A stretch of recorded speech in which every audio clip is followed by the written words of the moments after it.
నమస్తే, welcome to point blank. Sensational leader YCP MLA Roja point బ్లాంక్లో ఉన్నారు. రోజా గారు, సెన్సేషనల్ లీడర్ ట్యాగ్ లైన్ ఓకేనా? మీ ఇష్టం. పాజిటివ్గా అయితే హ్యాపీ. పాజిటివే. రైట్. రాజకీయాల్లో పైకి ఎదగాలంటే ఏదన్నా మాట్లాడాలి, ఏదన్నా అనాలి, ఎదురుదాడే చేయాలి. ఇదే ఫార్ములా ఫాలో అవుతున్నారా? ఖచ్చితంగా కాదండి. ఎందుకు అందరూ మాట్లాడలేకపోతున్నారు? నిజాన్ని మాట్లాడటానికి కూడా పైకి ఎదగాలంటే అన్న కాదు, నిజాన్ని మాట్లాడాలంటే ఒక ధైర్యం ఉండాలి, అవినీతి చేయకుండా ఉండాలి. అలాగే ఎవరిని కూడా మనము మన వల్ల నష్టపోయే పరిస్థితులు తీసుకురాకుండా ఉంటే మనం ధైర్యంగా మాట్లాడచ్చు. కొంతమంది ధైర్యంగా మాట్లాడలేకపోతున్నారంటే ఓకే, వాళ్ళు అవినీతి పరులుగా అయినా ఉండాలి, లేదా వాళ్ళ బిజినెస్ల మీద దాడి చేస్తారన్న భయంతో అయినా ఉండాలి, లేదా సబ్జెక్ట్ తెలియకపోవటమో, లేదా ఏంటి ఇదంతా నార్మల్. 67 మంది ఎమ్మెల్యేలు ఉంటే సరే, ఒకళ్ళిద్దరు రాకపోయినా 65 మంది ఎమ్మెల్యేలు ఉంటే రోజా తప్ప మిగతా వాళ్ళంతా అవినీతి పరులేనా వైసీపీలో? కాదే, అందరూ మాట్లాడుతున్నాం కదా. మీ అంత గట్టిగా, మీ అంత వాయిస్ తో ఎవరు మాట్లాడారు? నాకు దేవుడు ఇచ్చిన వాయిస్, స్పీకర్లు ఏమంటారు, మైకుల్ని తొందరగా రీచ్ అవుతుంది, కానీ అందరూ కూడా ఎంత గట్టిగా అరుస్తున్నారు, ఎంత గట్టిగా పోరాడుతున్నారు. నార్మల్గా మాట్లాడుకుంటూ సబ్జెక్ట్ పట్టుకుని వెళితే గుర్తింపు రాదా? ఇట్లా ఒక ఫైర్ బ్రాండ్ ఇమేజ్ తెచ్చుకుంటేనే ఒక లీడర్గా ఎదగడానికి తొందరగా అవకాశం, పార్టీలో ఎస్ అనే ఒక గుర్తింపు వస్తుందని? ఖచ్చితంగా కాదండి. మీరు చూస్తే పిఆర్పిలో కానీ కాంగ్రెస్లో కానీ నా మీద ఎన్నో నిందలేసి, నా మీద నన్ను తిట్టి పబ్లిసిటీ తెచ్చుకొని పైకి రావాలనుకున్న వాళ్ళంతా ఈరోజు కనిపించకుండా పోయారు.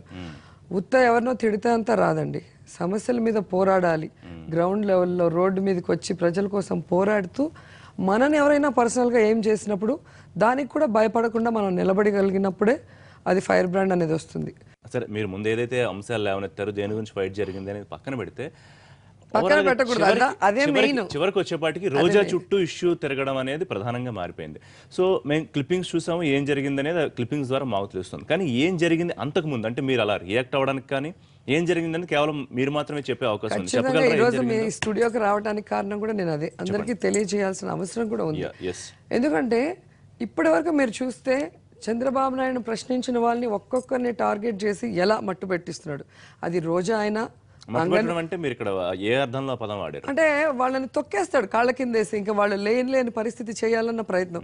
ఇప్పుడు చూసారా, వాళ్లే ఇస్తాం, జీతాలు పెంచుతామని ఈరోజు దానికోసం ధర్నా చేసిన అంగన్వాడీలు మొత్తం 14,000 మందిని ఉద్యోగాల నుంచి తీసి పడేశాడు.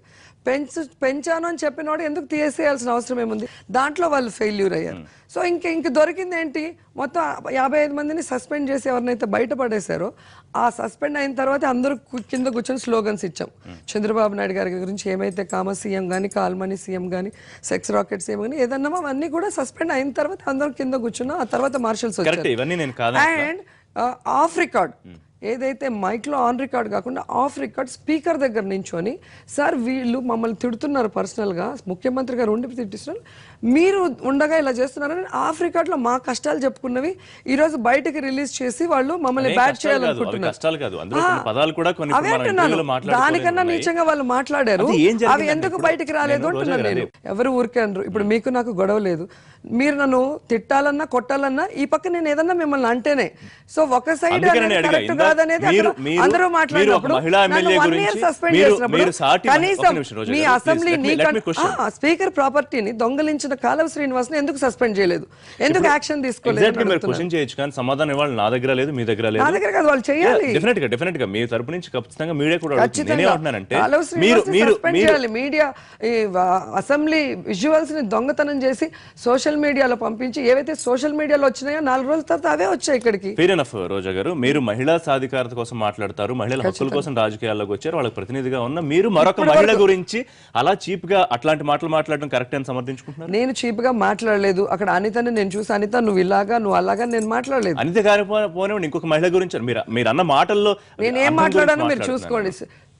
స్పీకర్ గారికి నేను చెప్పుకుంటున్నాను, ఇలా అనిపిస్తున్నారు, ఇలా మాట్లాడుతున్నారు, ఇది కరెక్టా అని చెప్పి నేను ఆయన ఇట్లా ఆయన మనం రిప్రజెంట్ చేసేటప్పుడు మీరు ఏం మాట్లాడారు ఇప్పుడు నాకు కూడా తెలుసు, కానీ ఇంటర్వ్యూలో మనం అది మాట్లాడకూడదని నేను ఆ పదాలు ఆపుతాను. అదే నేను అంటే వాళ్ళు మాట్లాడిన మాటలు వాళ్ళు నన్ను అంటున్నారు, ఈ విధంగా అంటున్నారు, నేను ఇలాంటి దాన్ని అలాంటి దాన్ని అన్నా తప్ప అక్కడ పలానా వాళ్ళు ఇలాంటి వాళ్ళు పలానా వాళ్ళు అలాంటి వాళ్ళు నేను అనలేదు.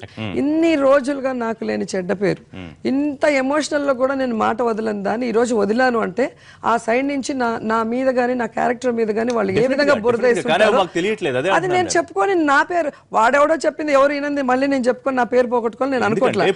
కమిటీ వేశారు కదా, ఇప్పుడు కమిటీ వేశారు కదా, కమిటీ వేశారు. ఆ కమిటీలో ఉన్న వాళ్ళకి మొత్తం వాళ్ళు ముగ్గురు. ఇప్పుడు నా పార్టీ నుంచి కూడా ఒకరు ఉన్నారు కదా, వైఎస్ఆర్సీపీ నుంచి ఉన్నారు, బీజేపీ నుంచి ఉన్నారు, టీడీపీ నుంచి ఉన్నారు. టీడీపీ బీజేపీ సగం టీడీపీ కండువా కప్పుకున్నా మాకు అనవసరం. కనీసం మా పార్టీ మనిషి మొత్తం ప్రొసీజర్ చూసి అక్కడ ఏం జరిగిందో తీసుకొచ్చి ప్రెస్కి ఆ రోజైనా చెప్తారుగా. ఆ మీటింగ్ జరిగిన రోజు చెప్పనేయండి, ఏం జరిగిందో వాళ్ళు క్లియర్గా చెప్తారు. ఎందుకు మనం వాళ్ళలాగా తప్పుడు దారిలో పోయి తప్పుడు ప్రచారం మనకు అవసరం లేదు. దొంగను కూడా అట్లా అంత హ్యూమిలేట్ చేయరు. ఆ విధంగా నన్ను లాగి కొట్టి నా కాలు ఇరిగిపోయింటే కూడా ఇప్పుడు 1 వీక్ అయింది నేను రెస్ట్ తీసుకొని. ఎందుకంటే నేను దొంగ కాదు, హంతకుడు కాదు. మేము నించోనే ఉన్నాం, నించొని మాట్లాడుతున్నాం.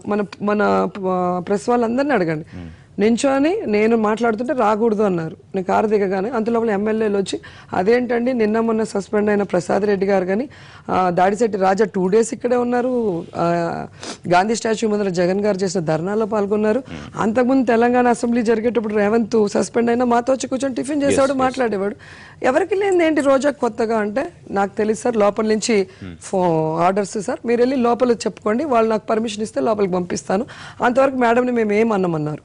అప్పటికి 10-15 మంది అప్పుడు అందరూ దిగుతున్నారు, అందరినీ పంపించేశారు. ఇంతలో గిడ్డీశ్వరి గారు దిగే కొందికి సరే బెయిల్ వచ్చింది కదా, ఆమెతో మాట్లాడుతున్నా సడన్ గా ఆమెను ఒక తోపు తోసేసి నన్ను లాక్కొని పోయి అట్లా నేను వెనక్కి పుష్ చేస్తుంటే అట్లాగే నా కాలు వెళ్ళి జీప్ కిందకి వెళ్ళిపోయింది. ఈ కాలు నాది ఫ్రాక్చర్, సమరం సినిమాలో ఇరిగిపోయింది. చెప్తుంటే కూడా వినలేదు. నా షుగర్ లెవెల్స్ పడిపోయింది, 2 hours అన్కాన్షియస్ అయిపోయానంట. నేను నాకు తెలియదు, తర్వాత చెప్పాను. ఎత్తుకెళ్ళి నన్ను ఎక్కడో పోలీస్ స్టేషన్ వెనక పార్క్ చేసి బండిలోనే ఉన్నానంట. ప్రెస్ వాళ్ళంతా అక్కడికి వస్తే నా మొహం కనిపించకుండా నా మీద 4 కూర్చొని చున్నీలు వేస్తున్నారంట. మీరు ఆలోచించండి ఎంత హ్యూమిలేట్ చేశారు. అది తెలిసి మళ్ళీ జగన్ గారు వస్తుంటే బండి రివర్స్ చేశారంట. ఇంకా పేర్ని నాని వాళ్ళు వచ్చి టైర్ల కింద కూర్చొని జగన్ గారు గబగబా వచ్చి ఏమనుకుంటున్నారు, ఆమెమన్నా దొంగనా, ఆమెమన్నా హంతకురాలా, ఒక ఎమ్మెల్యే సస్పెండ్ అనేది అసెంబ్లీ లోపల వరకే, మీరు పోలీస్ వ్యాన్ అసలు ఎలా ఎక్కించారు, ఆమె అన్కాన్షియస్లో 1 గంట పైగా ఉంటే మీరు ఎట్లా గమ్మునున్నారు అని చెప్పి మీ ఉద్యోగాలు పోతాయి, నేను కోర్టుకి వెళ్తాను, చాలా అన్యాయంగా చేస్తున్నారని సీరియస్ చేస్తే అప్పుడు నిమిషాల్లో అంబులెన్స్ వచ్చి నన్ను తీసుకొచ్చారంట. కంటిన్యూ చేద్దాం. ఎందుకు ఇంతమంది ఉన్న రోజానే టార్గెట్ చేస్తున్నారు, ఈ విషయం మాట్లాడుతున్న రోజా గారు. చిన్న బ్రేక్ తీసుకుందాం. పాయింట్ బ్లాంక్లో స్టే విత్ us.